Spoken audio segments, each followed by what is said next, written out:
Hello, everyone, and welcome to Casual Stroll Through Lord of the Rings Online. My name is Matt Elliott. I go by Scenario on the message boards. Sorry for talking for a very long time while my microphone was muted. And welcome to the first of 4 preview streams for the Corsairs of Umbar expansion pack. We'll be going through all of the landscape from King's Gondor, at least the western portions of it that have not been made available yet. We'll be hitting Outer Gondor, we'll be hitting the Shield Isles, and we'll be going to the Cape of Umbar and the city of Umbar itself over the course of the next 4 weeks. For this stream, we're focusing on the western half of King's Gondor. In Update 36, we introduced the eastern half of King's Gondor, basically all the way up to Linhir, which is where my character is right now and where we're going to kind of start our walkthrough. And it will carry us all the way through to the west, ending in Dol Amroth, from where you'll be able to see some of the new landscapes that are being introduced in Outer Gondor, Onfalos and Penithgelen. For those of you who are unfamiliar with this stream, this is a world design focused stream. So in this, I hang out and talk with everyone about what goes into building the landscapes of Middle Earth. I do not have experience building all of Middle Earth because we all kind of divvy up our time, but I've worked on a good amount of it, including a large portion of what we're going to be seeing over the next 4 weeks. This is always a team effort, so myself and our other world designers have been working very hard.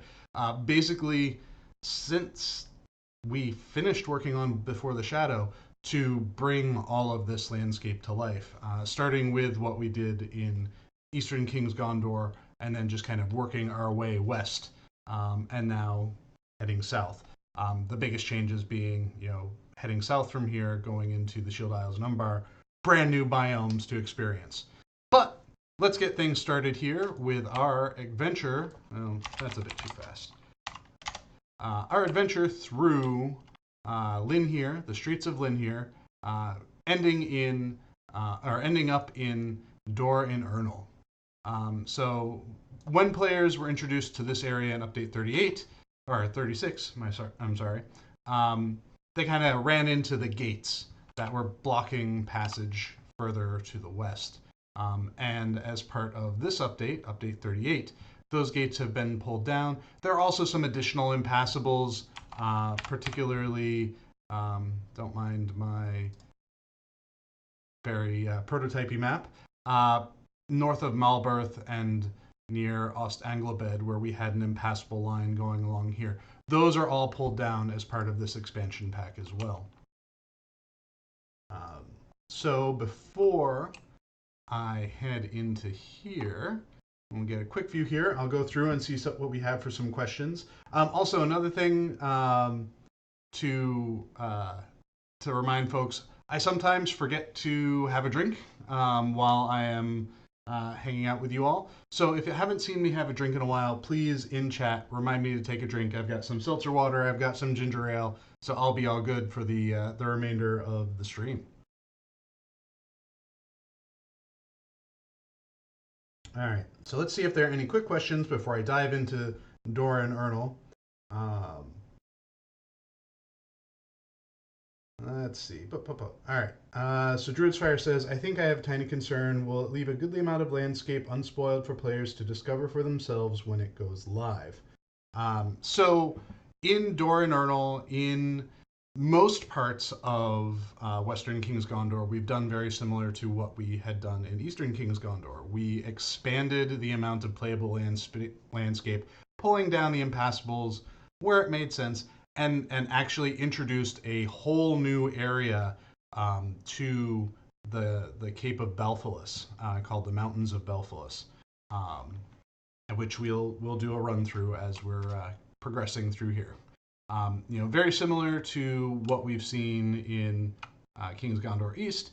We're bringing in some of our newer, better-looking rocks, trying to build efficiently, but also make the terrain feel like it's, got a little bit more detail to it. One thing to note too, this is an in development build, so there are some aspects of it that are not complete yet. One of the things that we're still working on is getting some of our rocks into our far view look here. So there you can see them a little bit closer, but there are some of the newer rocks that we've placed out in the distance that don't have quite the same level of visibility that we want. So we want to be able to expand out how far you can see those details on the terrain, and they just kind of help flesh things out a little bit. One of the things that I really enjoyed seeing feedback from King's Gondor East was, going through areas that had previously been very, very um, oppressive, with the dawnless day happening on them and making it very hard to see what's going on. So now we're in these spaces. They're brighter. They're happier. I mean, maybe not entirely happier, but they are in a better place now than they were when the war was happening. Um, and one of the things that often came up with King's Gondor East, and I suspect it will happen here too, is the sense that we've made things substantially bigger, which isn't the case. It's just we've changed the day file here, which really changes how close in it feels. With the original Gondor, the darker lighting, the darker setting. At least I believe Doran Ernal had some of this going on. Once we progress further west, it won't be as dark, and it'll be more what you'd expect. But in these areas that we've been, where the war was happening, they were much darker and made it feel like it was smaller. And now you can kind of look around and see how things are more expansive.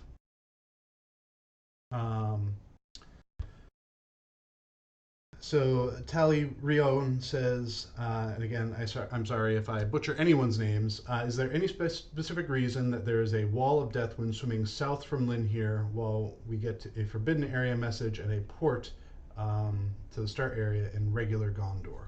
I think there are some aspects where that wall of death will happen, because you're going out into the ocean.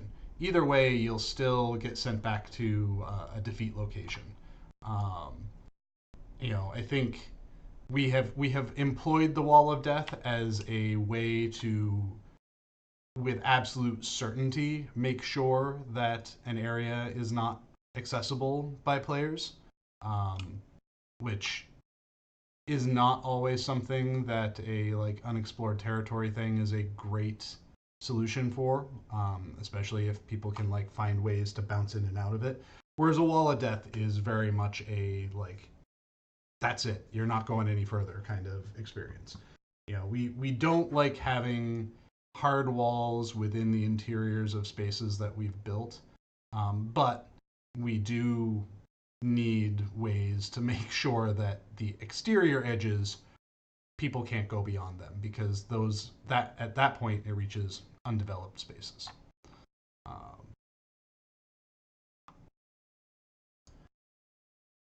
right. Frankish Duck says, will areas like Umbar have more of a desert biome? So we'll go into more details about that when we actually get to the Umbar settings. But it was really important for us to make something brand new. A lot of Shield Isles and Umbar, there's a lot of Mediterranean inspiration there. There is a lot of North African inspiration, and there's a lot of kind of southwestern Asian inspiration as far as what we're doing with our biomes.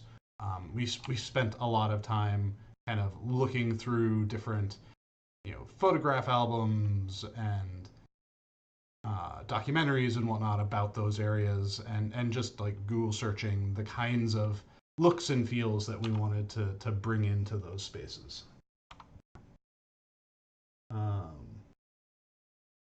So Dan the Man asks, how does the landscape size and scale compared to previous expansions? This certainly is one of the largest bits of landscape we've added. There are going to be, effectively 4 regions being added: King's Gondor, Outer Gondor, Shield Isles, and Cape of Umbar and Umbar, the city of Umbar. The city of Umbar itself is very massive. I don't want to speak too specifically about it right now, just because we are going to be doing a preview stream of it coming up in a couple of weeks, so I don't want to spoil things too much, but this is a substantial addition.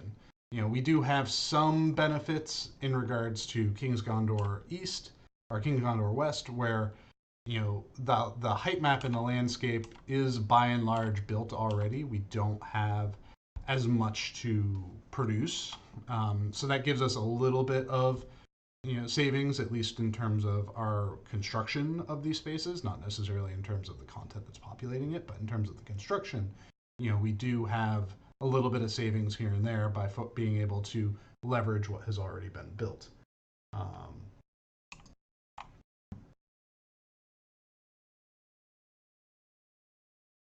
Let's see. So Squirrel says, now that we have giant cave claws, will we have cave parrots?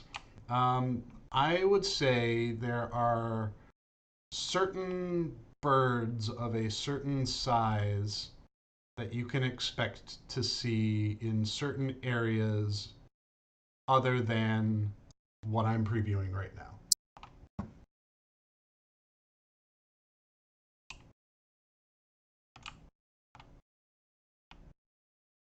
Let's see. So we're heading north. So we're going through Dor and Ernle now, which, like, I love. There's one shot that I took for loading screens up near Ethring that was like looking down the valley, or is Ethering's this way, looking down the valley. And it feels like I'm gonna have a rainy day. This is not good for a preview stream. But yeah, taking the shot of near Ethring down the valley, looking out over Dor and Ernle, just like it's a great view. Kind of the fog just kind of trails off into the distance. Let's see. Above Manwee says, funny, a couple years ago I made a forum post wanting for a non-dawnless day Gondor, since Dor and Ernle looks amazing without it, and I got my wish. Thank you. Green Tea says, have you updated or enhanced any parts of Old Gondor graphically for the expansion? And if so, would those changes be applied to old areas? So, much like with King's Gondor East, the changes that we're making here in King's Gondor West are not being backported, simply because there's just so much on our plates. We don't have the time to do that work and to make sure that the work we would have to do to ensure that things like content placement and whatnot are not disrupted. It's just not viable for us to do with this update. It's not to say that we won't do it at some point in the future, perhaps, but for the release of the expansion pack, King's Gondor and regular Gondor are going to be different from each other.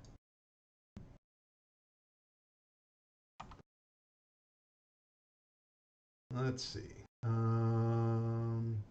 Gingin asks, could you show on the map where the Isles and Umbar will be? I don't believe we've updated the map panel map. We might be able to see. So a year or so ago, or a couple years ago, we expanded the travel map. So the plan is that we'll have, this is the Cape of Umbar down here, and we'll have the Shield Isles kind of out in the water, somewhere around here, I think. That might mean that the King's Gondor bump out, we'll certainly have to move. Stars and Rangers says, oh yay, the lighthouse, so glad it's getting fixed up.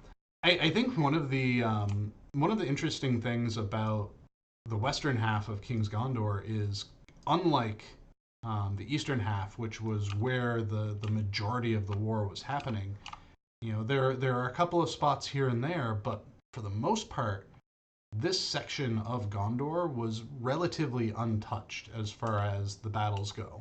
There were invading forces, but nothing that really sought to sack and ruin towns. Dol Amroth being kind of the exception, it being under attack by Corsairs, no longer at this point, but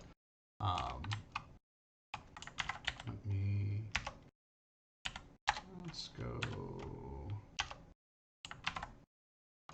Yeah, it might be a cloudy day here. The kind of weather we get when it's when it's stream time. I should have a way to fix this. I know I have a way to fix this. I just am never prepared to fix it. Wakula says, speaking of already made land and height maps, how much of the original Mio land was reused, tweaked when stitching over LOTRO development? So the original Middle-earth Online map was basically covered all of Eriador, but in a very simplistic and mostly procedural way. Nothing super high detail, or at least done to what we would consider appropriate for modern standards, for our standards. So the nice thing about that, though, is it did kind of give us a framework to work off of, a scale to work off of when we were building Lord of the Rings Online. It was a truncated scale, but it was still a scale that we were able to work in. So the idea being that, you know, we could go back and do kind of height map archaeology and see everything that we meet, you know, everything that could be in a place. Like the South Farthing, for example. There could still exist teleport locations and, you know, vague footprints of where a town would be, where roads are. Those still exist in the height map because we've never, you know, removed them. But they're not at a point, they're not in a level of sufficient development that we would be like, and now it's like easy that we can open up and no problem. Because that's just not, you know, not the level of detail that we want. It's not the level of completedness and finishedness that we want.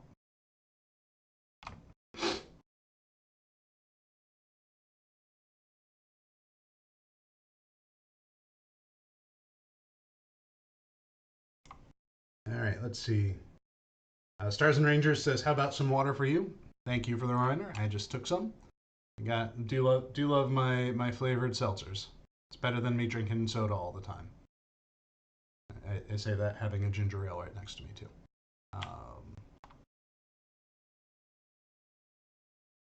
Norbert 419 says, "Was there a new challenge regarding building the land which you didn't have until now? Is there anything?" So I would say for this expansion pack in general, the challenge was and is building Umbar and building the Shield Isles, because they're types of terrains and environments that we've never built before. You know, most of what Lord of the Rings is very European influenced. You know, the construction of things, the geography of things, like it's something that is very, you know, European centric. And where we're going now, the things that we want to be influenced by geographically are in other parts of the world for these spaces. You know, places, which means that there are types of trees and bushes and grasses, flowers, other plants like that, types of rock formations and whatnot that we just didn't have before, and we needed to find ways to introduce those assets into our library.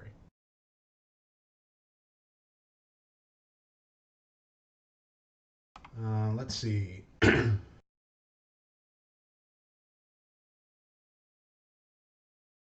Going down through some questions. Shmoo says, "Will we get new enemy animal mobs apart from the used ones so far?"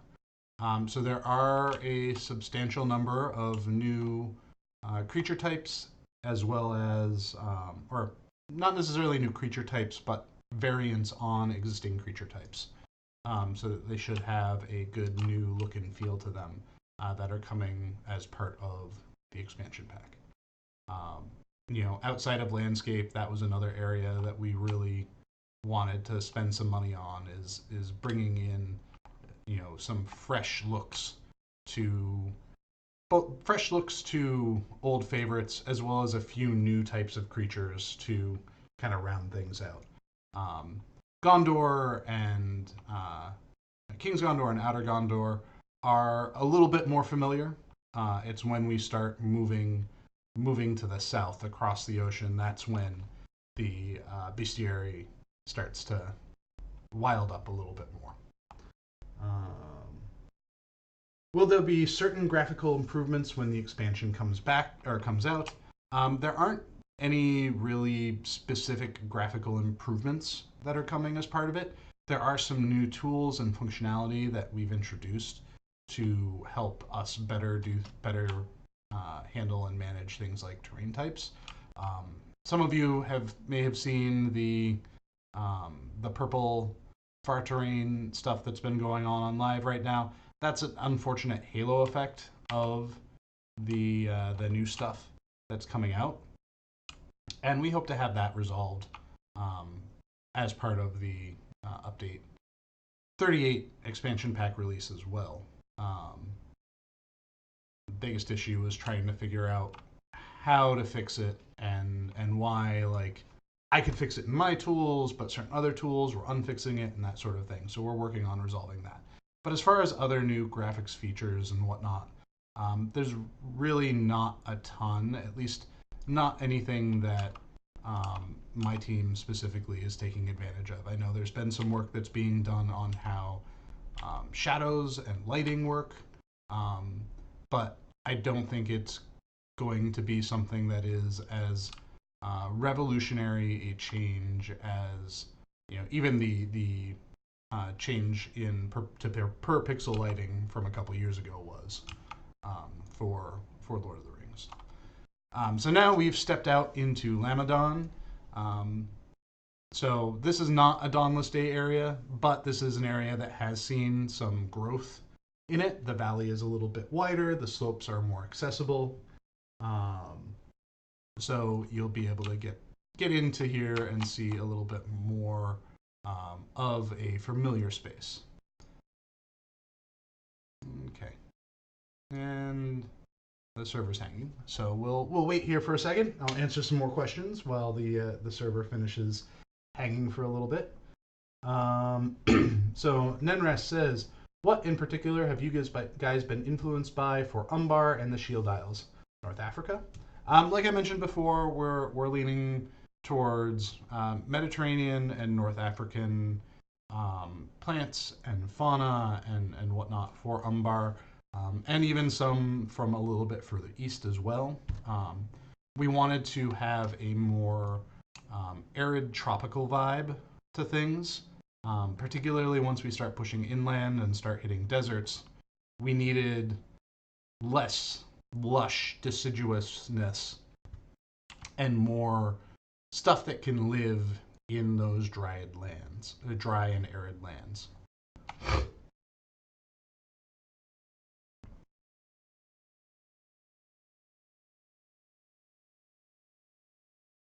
Ismailiel says, how are we going to be traveling between the Isles and the mainland? Will it be swift boat like Evendon? Yes, that is our current plan.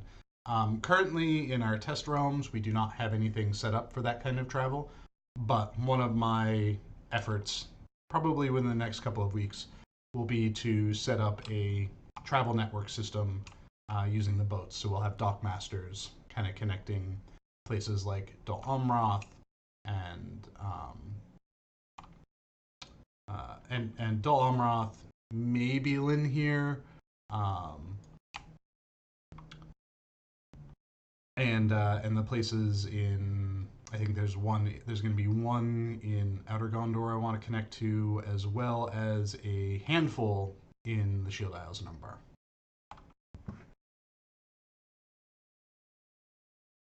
Shmoo says, I hope we get giant snakes. I don't think we have giant snakes on tap for this. We do have a bunch of new snake critter appearances, which may then also eventually become snake cosmetic pet appearances for people. Crocodiles, anyone? Not to spoil too much, but that is a creature type that we are working to bring into things. We do have, a lot of our art requesting for the expansion pack, excuse me, was not made specifically for the expansion pack. There's a lot of stuff that we were requesting with the intention of future use as we expand to the east from Umbar, heading into Harad and whatnot. And we have a lot of outstanding art requests too that are things that we wanted for those areas beyond, but just in terms of the timeline, it didn't make sense to try to push for them.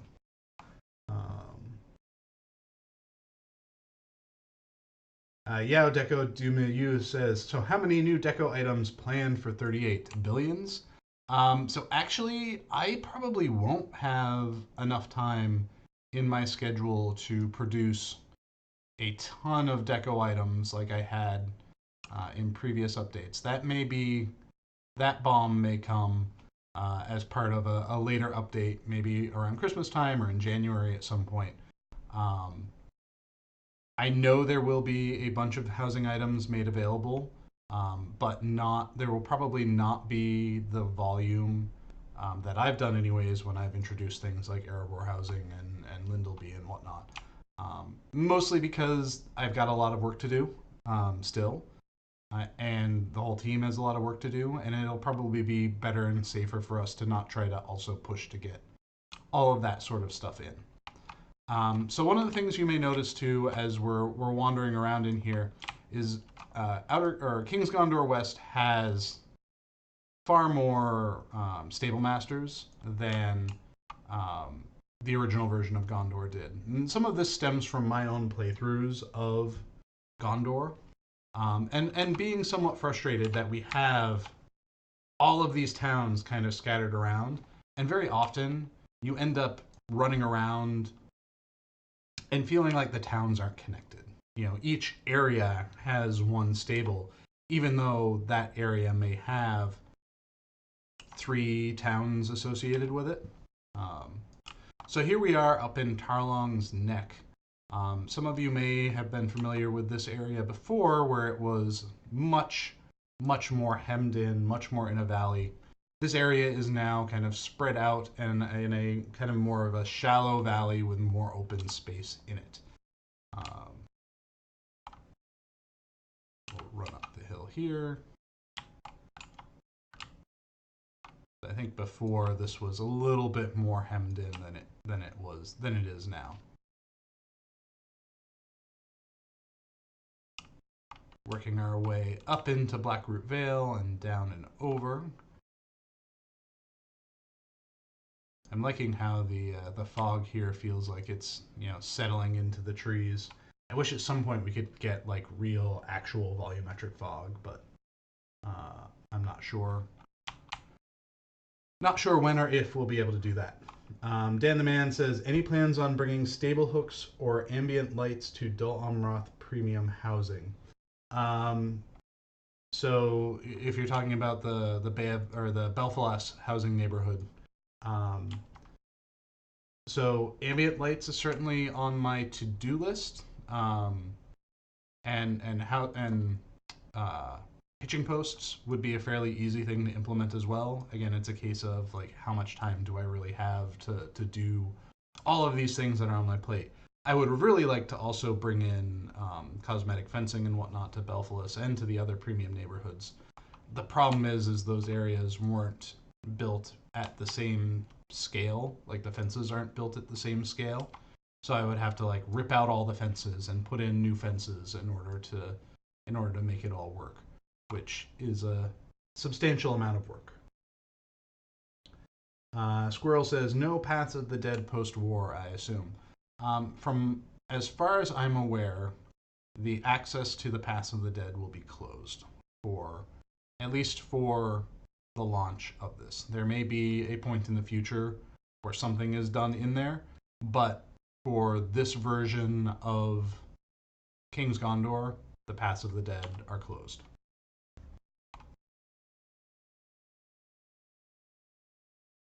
Norbert says, speaking of slopes, I would like to have a White Mountains region. Well, we're kind of in that area. It's a little tricky to build something like that without it feeling too much like the Misty Mountains and whatnot as well. I think that there's certainly in the areas all around here, there is opportunity for filling in the gaps style landscapes. Um, it's just a matter of finding the time and the niche that those things will fill in. I've already got my eyes set on what I want to do for the next filling in the gaps, um, and I'm hoping I can get time to do it over the next few months. But I've got my eyes set, and I've been thinking about it a lot lately. Talrion says, "Is the floating window in the Shire still an issue?" So that is something that personally I have never been able to reproduce. I've seen reports of it. I've gone into tools. I've gone into client and have tried to reproduce it, and I just cannot, for the life of me, figure out what's going on there. So I have not done anything specifically to fix it, and I have not been able to reproduce it. So that's one of those tricky things where it's just like I'm not sure what to do and how to resolve that one particular thing. Um, Ryan1562 says, any idea roughly when this will be out? So it's not my place to state when release is going to happen. I would encourage you to pay attention to the message boards and any of our official social media for an announcement on a release date. Once we have a release date noted in the wild, I will happily talk about that release date. But for right now, since we don't really have any official announcement for it, I am not personally comfortable with making any statements as far as when this is going to be released. It will be released soon, but as to when, please wait for an official announcement. Wukula says, what references do you use when creating lands locations that don't or barely exist in Tolkien's writing? I can see some resemblance to MERP maps and modules, i.e. the Peligir map, but are there other materials that you use to suggest where you should go? So we certainly take a look at other pieces of media to see where we can find inspiration for what we want to do ourselves. I know that there are times where our designers kind of look in curiosity at what things like MERP have done for certain locations, as well as looking through just the other source materials that we don't have the licenses for, but are still good to use to inform us, so that we are not doing anything that is contradicting necessarily what is in official lore.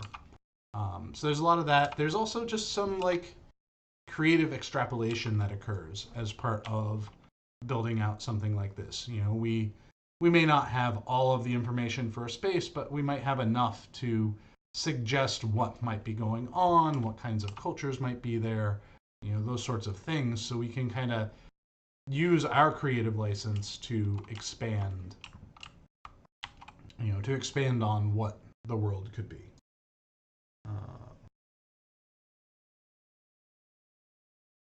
Vanek says, will the landscape and color palette for Outer Gondor look the same as King's Gondor, or is it going to look quite different? So there is going to be a bit of a different color palette. I think King's Gondor is a little bit of a quintessential like gray rock, green lush landscape kind of thing. Anfalos, which we'll talk more about next week, but Anfalos leans more towards like arid Mediterranean coastal, gray arid Mediterranean coastal with some like cool wind-writhen trees and scrub and whatnot. And then Penethgalen is the breadbasket. Basically, it is much more shirey in appearance than pretty much anywhere else in Gondor, maybe with the exception of Lossark.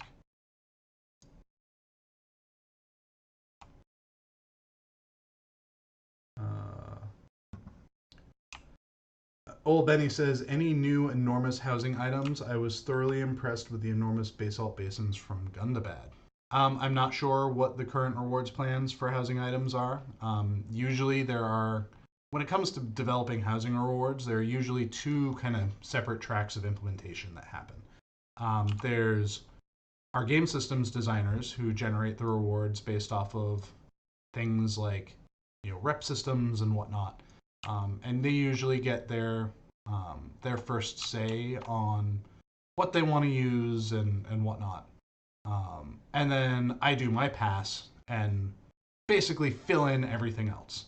Um, and it all depends on like what um, what we have available for assets and whatnot.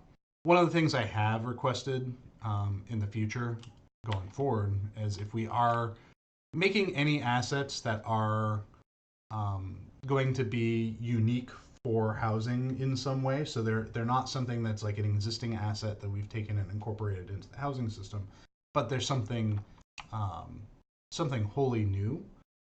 That we try to lean towards those being space filling decorations, whether that's larger things for yards or things that you can hook inside your homes that like can more fill a room, something that's a little bit more substantial. Because as nice as a lot of our deco objects are, when you get into the really really tiny ones, like those can be hard to feel like you're using them effectively. So here we are running down through Tarlong's Crown, out of the Blackroot Vale, and you can see here in the background here, what you're looking into is Onphalos. The river and the impassable here are gone, or the river's still here, but the impassable between them is gone. So you can freely, as you're going along this road here, just jump off and head into Onphalos if you so desire. But continuing down this road will take you to the same space that you were familiar with in the past. This will take you eventually down into the havens of Belfalos, past Edelond, and very close to things like Oslantir and to Dol Amroth.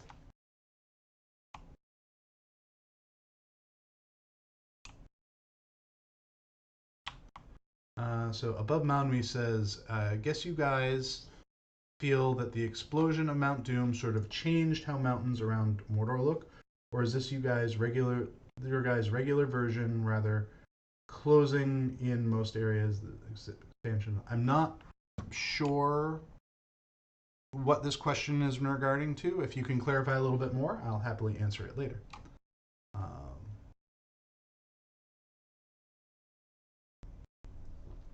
Dan the Man asks, any whispers or rumors about expanding into Linden down the road, Grey Havens perhaps?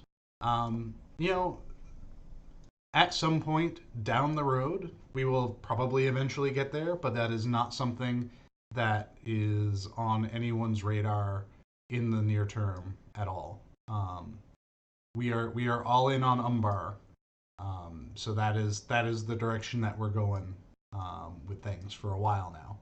At least until we conclude the storyline that we're telling there.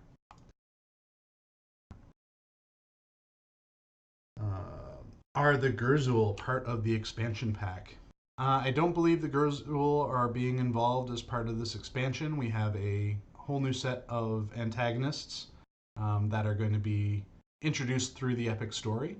You've met a couple of them already as part of Update 36. Nanaris says, kind of weird question scenario, but who does the font logo designs for the Casual Stroll banners? The art team? I do them. I am the one that creates them for our social media posting and whatnot. Nanaris also says, love Morlad, one of my favorite villages in game. It really feels like a little town in the Alps. Morlad was one of those, like, it's a breath of fresh air space in the original version of Gondor, because you go from before I continue telling the story, this little bridge here, all sorts of repaired so that you can cross over into Onphalos. So Morlad is very much a kind of like breath of fresh air, returning to like quiet civilization experience as you leave the you dealt with Helm's Deep, you've mustered forces, you've made your way through the paths of the dead. Like that's all kind of like harried, aggressive stuff that's going on.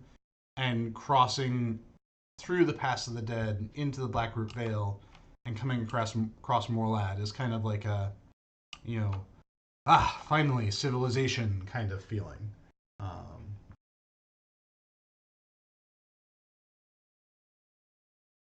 Go down through here. There are a couple of questions that people are asking about what classes to play. And it looks like people are handling those pretty well in chat. Sterminator says, are you able to tell us what the color palette of the shield isles is like? I would say hold those horses and come back in 2 weeks for that preview, and you'll have the answers to your question. We're going to be doing these streams weekly. So you'll be able to see the landscapes that are being introduced. And eventually, too, this will all be going on to Bullroar. So you'll be able to pop in there and see everything as well. So this is a much less harried and frantic version of Edelond.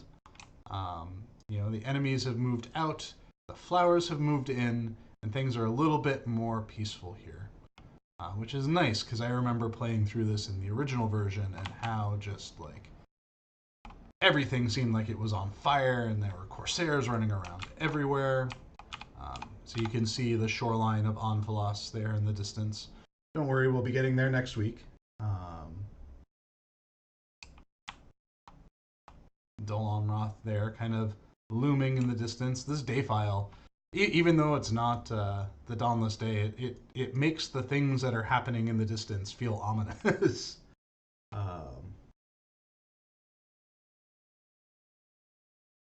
Softsnake GR says, will there be a new Gondor region west of West Gondor? Yeah, and that is Outer Gondor. Outer Gondor will include Onphalos and Penithgelen, each with their own subregions as well. Are you able to tell us the level range of the new regions? So the expansion pack will increase the level range up to 150.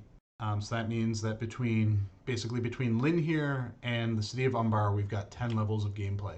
Imagine, roughly like 2 to 3 levels per region, because we're going to be effectively introducing 5 new regions. So you'll have King's Gondor West for a couple levels. You'll have Onphalos for a couple levels. You have Penithgelen for a couple levels. You have the Shield Isles for a couple levels, and you have the Cape of Umbar for a couple of levels. That's the general plan. I don't have specifics about what's going on there yet, because I think there's still some tinkering happening behind the scenes as far as what the levels for each areas are going to be and how much XP those places are going to give.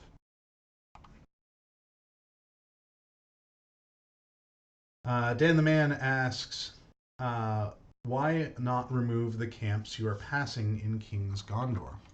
So that's one of the things that we talked about as we were going through, and very similar conversations to the ones we had as we were building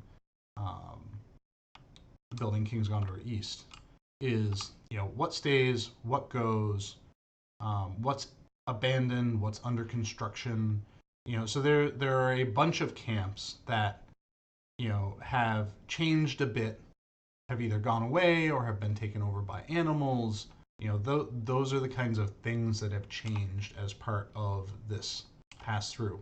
The biggest difference, though, between King's Gondor West and King's Gondor East, as I had mentioned, was the western half of it was not as harried and overtaken as the eastern half was. And because of that, a lot of the camps that exist are not, villages that have been overrun. They're, campsites out in the woods. So a lot of those felt like it was still kind of okay to leave them. We also wanted to maintain some aspect of, while the war is over, there's still a presence in this area. There are basically war refugees of the opposing side. There are still Corsairs and Easterlings and Haradrim that are lingering in these areas, and they need to be dealt with. But they're rudderless. They don't have the leadership that they used to have, um, and so they're a bit disorganized. They may be clinging to the places that they had claimed, but not clinging very successfully. Um,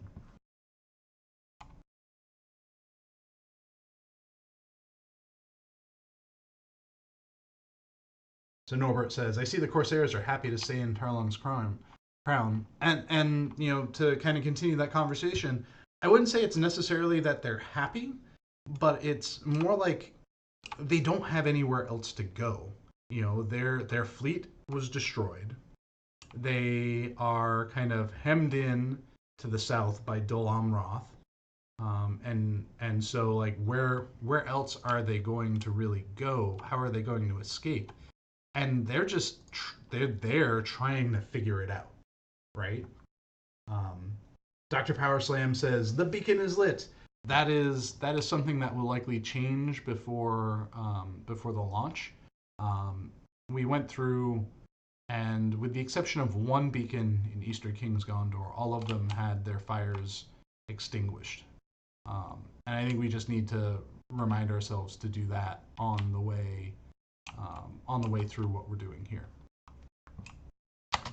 So everyone's familiar with Dol Amroth. There's really not much of anything that has changed here. The biggest change is more of a technical change than anything. Is a lot of these flat surfaces, that you see here, and this is something we did in other parts of King's Gondor as well. Previously, were hand-placed platforms, so they were additional entities, and now we've just replaced them with normal height map. Makes things a little bit more efficient and gives us a little bit more flexibility in how they look and how they're painted. Will there be any kind of port from OG West Gondor region to Onfalos? No. So there's not going to be a pre-war Onfalos, at least not in our current plans, because all of our regions are time locked. And the point at which the original Gondor occurs, that bridge is collapsed, and the stories that we do not have a need in our current story anyways to go back to original Gondor and expand on those regions, because we've kind of locked in the story there. That's not to say that in the future, say we get to a point where we are needing to do a level 100 or 150 filling in the, or level 100, level 120 filling in the gaps. It's not to say we might not come back in and fill in some things there, but the plan right now is to not worry about that, to not do that. Edelon looks so much better with flora. I mean, I think a lot of things. You add some flowers, they look better. So to follow up on Above Manwi, from my previous question, I was wondering, with Gondor looking expanded upon, what is the thought behind it? Normally it feels like LOTRO landscape is closed a bit more, while this expansion landscapes look more expansive, which is why I was guessing at the reasoning. Okay, so I think, I've talked a little bit before in previous streams about how the game, when it was originally built, was really built as a theme park MMO. The regions were all kind of in these fish bowls with high impassables surrounding all of them, and that was just how MMOs were made. Just that's what MMOs did back in the early 2000s, and that mentality, our design philosophy, has changed a lot over the years as to how we build these spaces. It's not to say that we avoid it completely, but we do now try to be more aware of how we can make a space feel open and expansive while still maintaining boundaries within it. We experimented in places like Eregion and Forkel with low impassables so that you can see planes beyond the playable space, with Swanfleet and Cardelon, we really worked to build, you know, something that was very open and explorable with lots of traversable terrain. And I think that's the mentality we have and the direction that we want to push going forward is these kind of open, explorable spaces that can have a focused content experience through them, but still have room on the sides for players to go out and explore. That's not to say that there aren't going to be areas where geographically it makes sense for it to be more hemmed in and tighter, and having tighter like constraints and controls over things. So stuff like the Wells of Langflood and the Vales of Anduin, which are valleys like following along the Anduin River, with very defined ridge lines and mountain lines on either side, kind of holding them in. But I think when we have the opportunities to build out these spaces in a way that is broader and more expansive, then we want to take advantage of that, and we want to we want to be able to build something that feels like an open and connected world. So we have at this point basically seen everything there is to see, at least in terms of what was the original playable space of Gondor. And now we're going to start working our way into something different. Working our way into a place that was previously inaccessible. And it may be inaccessible here, because I may have taken a wrong turn at Albuquerque. But yes, I have. But let's just rocket jump our way up here. There we go. This is where I need to be. So there are now ways to get, where are we? Gondor. So this is an older version of the map, but previously here in this on the Cape of Belfalas, these mountains were kind of a imposition. They were blocking your way into the havens from places like Dor and Ernal. As part of this expansion pack, we are now opening up the Mountains of Belfalas. This is a fairly substantial landscape area called Emin Falas. Substantial landscape area that introduces some new camps, and there's content that's going into the space, but by and large, it's meant to be more of an explorable area for people. It also offers travel routes through it to more effectively connect places from like Dor and Ernal to the Havens of Belfalas and even up into Blackroot. So let's make our way down here. So Softsnake GR says, would be awesome if you made Edelon the major hub. I think one of the tricky things about making Edelon a hub is we also have Dol Amroth right there, which is also a major hub.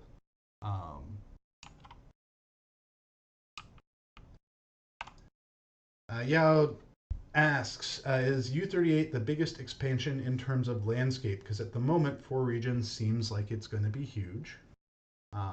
Yeah, I think, with Cardaswan, with Swanfleet and Cardelon, last year I was kind of boasting about it being probably the single biggest landscape addition that we've made. And I think those 2 regions stand on their own as fairly large individual regions. But I do think that this is probably one of the biggest amounts of landscape that we'll be introducing. Hey, hello there, quest giver. As part of an expansion pack. Some of it is because, we were able to leverage King's Gondor West as a, simpler addition for us. And kind of allow us to spend the lion's share of our effort on things like the Shield Isles and Umbar. Even Peneth Gelen, there's not a lot of new assets that are going into it, but there are a lot of new uses and ways of using those assets in those spaces. I love seeing the rockworms. I know a lot of people like the Avank, but for me, like, rockworms are my worms. They're my favorite ones. Nenara says, "What region are you most excited for players to see?" So, while I should say I'm most excited for people to see the areas I've worked on, I think I'm gonna say I'm most excited for people to see the city of Umbar. The assets that we've gotten for that are amazing, and it's such a different feel from what we've produced before. Um,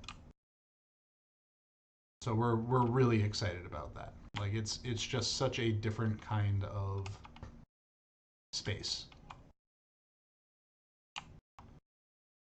Um, Lost Shire Hobbit says, "What has been the best thing about being able to expand towards Umbar?" I think the biggest thing to take away from it is just that it is a whole cloth new region with new cultures and new assets for us to use, and that's what is the most exciting aspect about it, where it's just like it is a open space where we can kind of play a little bit more, and we can tell more of our own stories in. Um,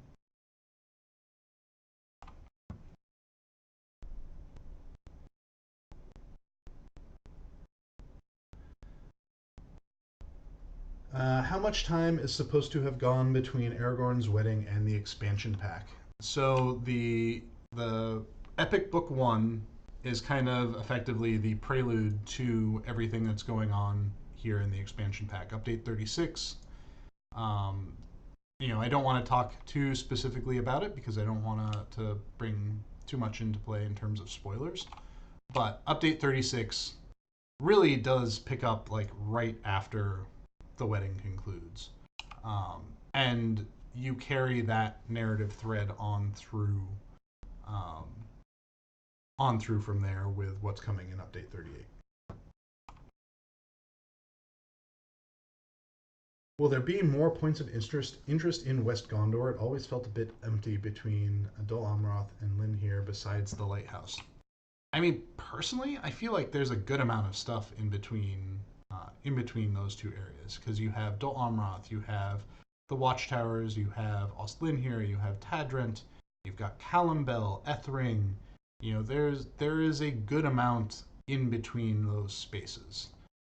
We did not add any new towns or villages um, into any of this, and we didn't add any new structures into existing spaces. Though we have added stuff like that here into the mountains, where you can see, we were just over at those ruins up in the mountains there. Um,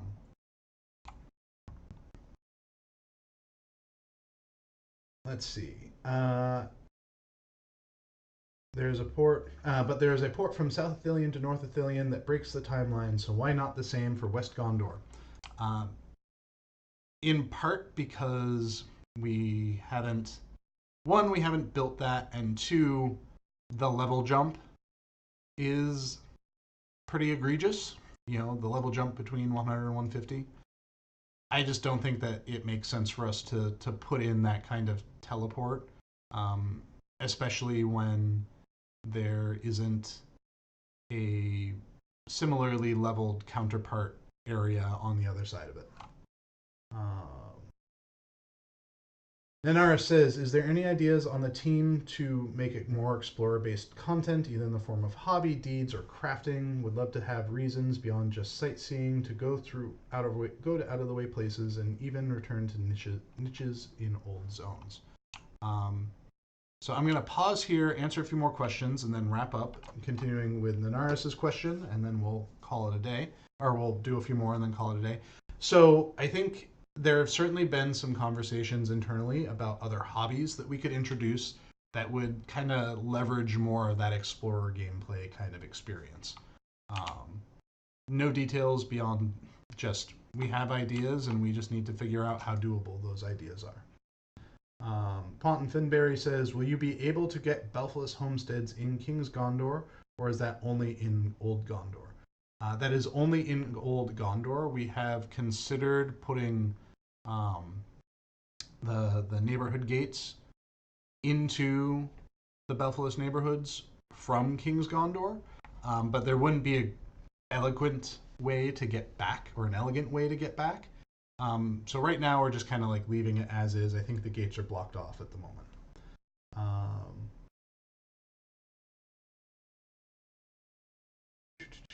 Where there be a capability to get in command?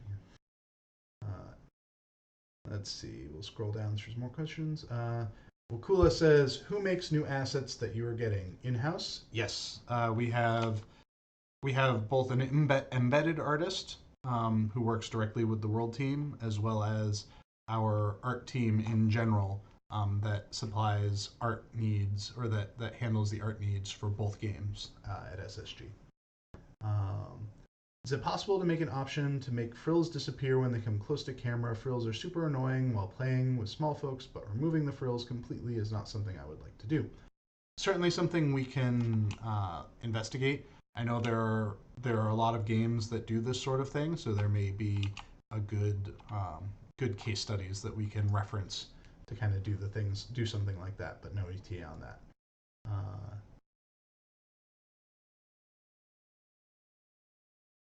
Are there more plans for Tales of Yore? The Fall of Fornost would be awesome. I think eventually we'll get back to Tales of Yore when we have a need or opportunity for it, but it is not something that is on our plate right now. Do you guys have any plans for continuing Floyd and DeWitt? I'm unsure about that as well. That would be up to our content design team if they wanted to bring them back. Will there be a preview of new map zones? I entered a bit late from Riedler. Yes, Riedler. So this is one of the new zones that is being introduced as part of Update 38, the Corsairs of Umbar. Over the next 3 weeks, we'll be doing previews for all of the areas that we're going to be introducing. Next week is Onfalos and Penith Gullen. The week after that will be the Shield Isles, and we'll be wrapping up the series in the Cape of Umbar and City of Umbar itself. And is there a new map to show? The only map that we have right now is a placeholder version of the map. It does not look pretty. And I'm not even sure if it's accessible from where I am right now. So, anyways, thank you everyone for joining me for this stream. Thank you for all of the questions. This was the first of 4, as I mentioned. We'll be back next week to stream Onfalos and Penith Gullen. Whole cloth new landscapes for us to explore. I'm really excited to show off one of the cities there, because I think, for me anyways, I have not worked specifically in the Shield Isles or in Umbar. So there were a couple of locations in Onfalos in particular that I took as an opportunity for me to kind of stretch my port building legs in comparison to what they're doing in Umbar. So anyways, thank you everyone, and we will see you next week for another casual stroll, this time Onfalos and Penith Gullen. Have a great week. I know there are some events running. Bilbo's birthday, I believe, is supposed to be running. So feel free to hop into game, get your gold rolls on the Hobbit gifts if you're VIP, and have a lot of fun this weekend. And stay tuned to the message boards for official announcements on things like borers, whether or not we're going to be doing more previews for the Mariner class, things like, what else do we have coming up? Announcements for when the release date for this will be. So pay attention to those. Anyways, thank you everyone. Thank you for asking your questions, and have a great afternoon.